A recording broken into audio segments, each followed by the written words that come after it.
ang 8 warning signs na dapat mag-ingat na tayo kung mainit ang panahon. Ito yung mga 8 bad signs na hirap na ang katawan mo, baka may mangyari, baka ma-heart attack, baka ma-stroke, baka ma-heat stroke, kung ano man to. Ito yung 8 signs na binabantayan. Pagdating kasi sa heat stroke na, pag heat stroke na, nag-collapse na yung pasyente. So, hindi na natin mahirap na habulin. Ito yung early signs pa lang. Parang mga heat exhaustion, yung hirap na yung katawan mo. Kumbaga sa nagwa-warning light na yung kotse mo na nasisira na. Number 1, fast heartbeat. Bumibilis ang tibok ng puso. Normally, kung bago ma-heart attack, bago ma-stroke o heat stroke, bibilis yung tibok ng puso. Ibig sabihin, hirap na siya. Kaya siya bumibilis, lumalakas ang kabog. Although, syempre, mabilis tibok ng puso, pwedeng nervous lang to. Pero yung fast heartbeat, isang sign na yon. Number 2, mapapansin mo parang hirap ka ng huminga. Mabilis na heartbeat mo, hinahabol mo pa hininga mo. Parang nauupos kang kandila. Okay? Second sign yan, bumibilis yung hinga mo. Number 3, parang nahihilo-hilo ka na. Medyo nandidilim yung paningin, parang unsteady, parang matutumba, hindi mo sigurado kung ano. Number 4, pag kinunan ng blood pressure, bumababa. Delikado na yun eh.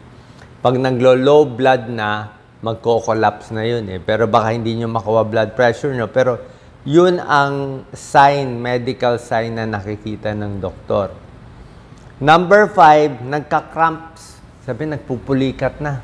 So, pag pinupulikat na yung binti mo, yung sabihin, dehydrated ka na.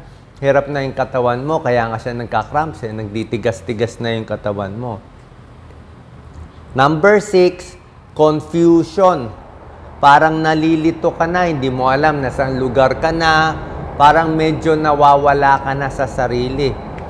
Diba? Mild confusion. Number 6, bad sign.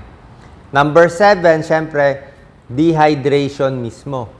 Dehydrated na, parang tuyong-tuyo na yung labi. Diba? Actually, initially, ganito Initially, papawisan ka muna bago mag-heat exhaustion. Parang pinapawisan ka malagkit. Mamaya, hindi ka napapawisan. Ayan yung last sign nga. Number 8, either iinit ka na, mahihilo ka na, o yung iba nagko-collapse na. Aabot na sa heart attack, heat stroke, o baka stroke mismo. So, ito yung mga 8 bad signs na babantayan ninyo, lalo na sa mga senior, may edad. So, summarize ko lang yung parang mabilis na heartbeat, hinihinga, nahihilo, matutumba, ibig sabihin, mainit na masyado. Mag-ingat ka na. Prevention tips natin, alam nyo naman yung mga prevention tips, di ba, na siyempre doon sa malamig na lugar, kung pwede pumunta sa pinakamalamig na kwarto sa bahay, huwag muna lalabas ng bahay, di ba? Lalabas lang umagang-umaga o gabi na, pag gabi na madilim na, huwag muna mag-exercise. Alam ko, dapat mag-exercise, pero huwag muna mag-exercise habang mainit. Kasi yung init pa lang ng panahon, yun na ang exercise. Yun na, hingal ka na, pagod ka na eh. So, pag nag-exercise ka, lalo ka iinit. Iinom ng maraming tubig. Alam nyo naman to. 8 glasses, 10 glasses, 12 glasses of water a day. Mas maraming tubig, basta dapat yung ihi mo, maganda ang kulay. Dapat umiihi ka every 2 hours. Kung 4 na oras hindi ka na umiihi, check na natin, baka nag-kidney failure na yan. So, dapat umiihi at light yellow or yellow lang ang kulay. Hindi pwede orange na ang kulay ng ihi nyo. Kung hindi sapat ang tubig, minsan kasi ang pawis natin, may asin yan, may electrolyte. Kung talagang hindi sapat ang tubig, pwede magbuko. Okay, pwede magbuko juice, pwede magpakwan, pwede yung mga matutubig na pagkain, okay din yan. Dapat din natin i-check yung mga senior, yung mga bata.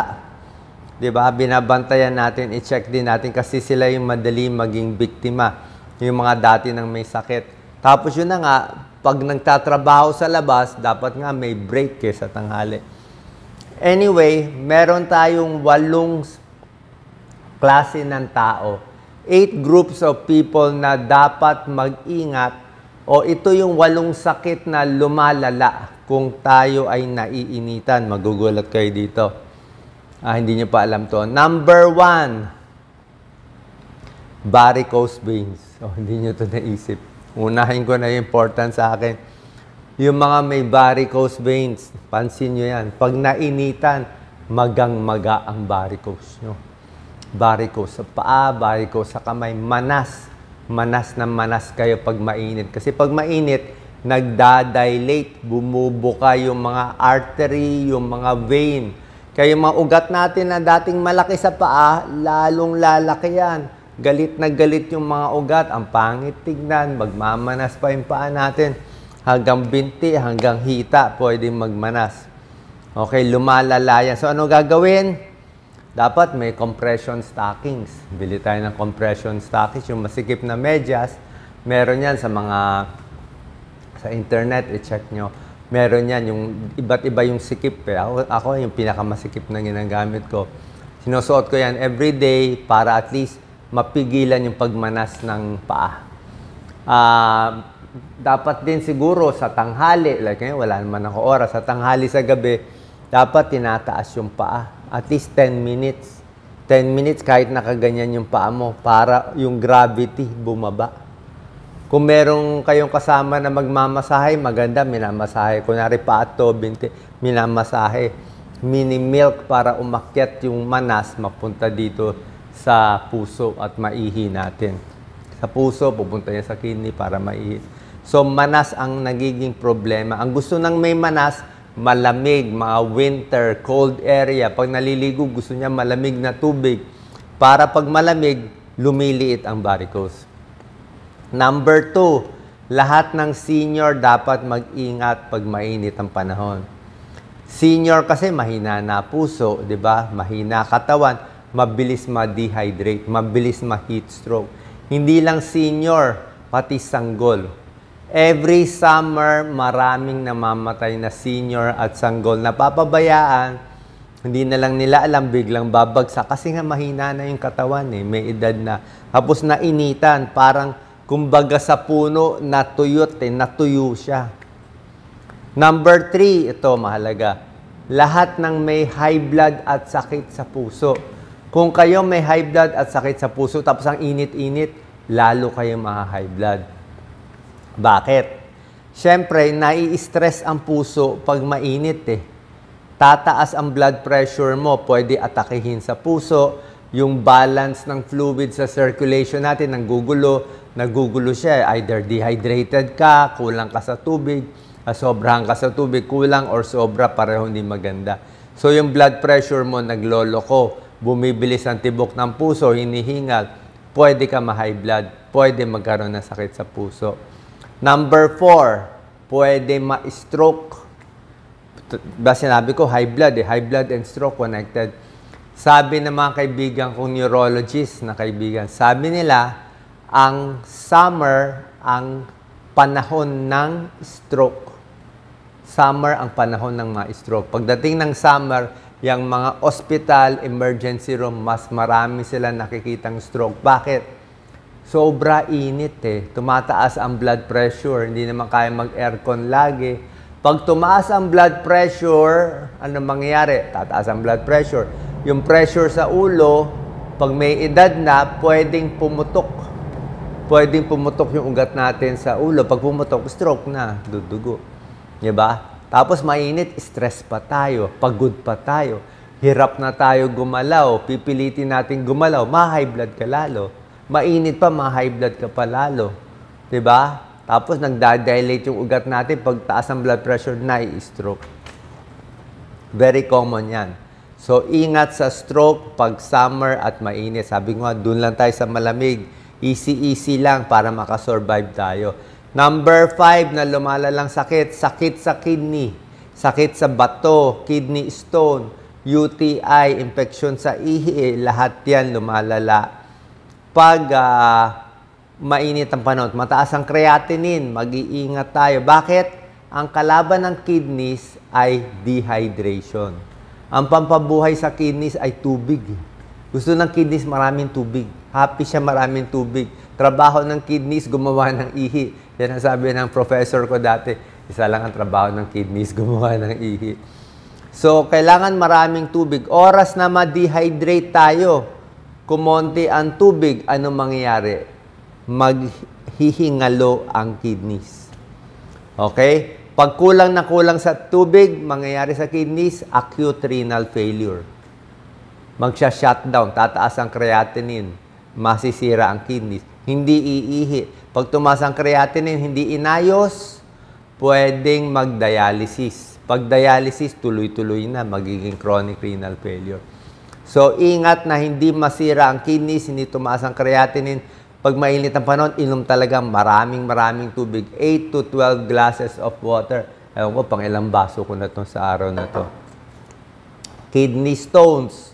Diba? Bato sa bato. Mas maraming kidney stones. Ngayon, mainit na, maalat pa kinakain natin. UTI, mas prone din magkaroon ng infection sa ihi dahil sa dehydration. Mas nagiging concentrated yung mga bacteria. Kung maraming ihi, nalalabas din yung mga ibang bacteria. Number 6 out of 8 na lumalalang sakit ay sakit sa baga. Sakit sa baga, hika, pulmonya, emphysema, lahat yan lumalala. COPD, smoker, hirap huminga. Bakit? Pag mainit ang panahon, hindi ka na nga makahinga, di ba? Kahit wala kang sakit sa baga, hindi ka makahinga kasi ang init eh.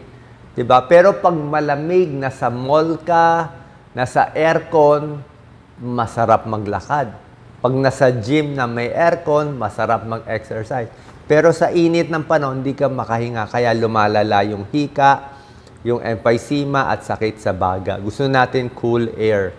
At pag mainit ng panahon, more pollen galing sa halaman, nag-allergy, naghihika. More air pollution at hinihingal ang mga tao. Number 7, yung mga overweight. Siyempre, pag overweight, ang bilis mainitan, di ba? Pawis na pawis eh.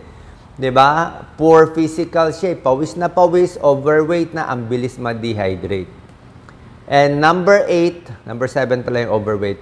Number 8 is food poisoning, di ba? Mainit ng panahon, ang bilis masira ng pagkain natin. Ingat tayo. Siguro, after 2 hours na kahain, pag hindi kakainin, lagay nyo na sa refrigerator. Ang bilis dumami ng bacteria, magtatai tayo.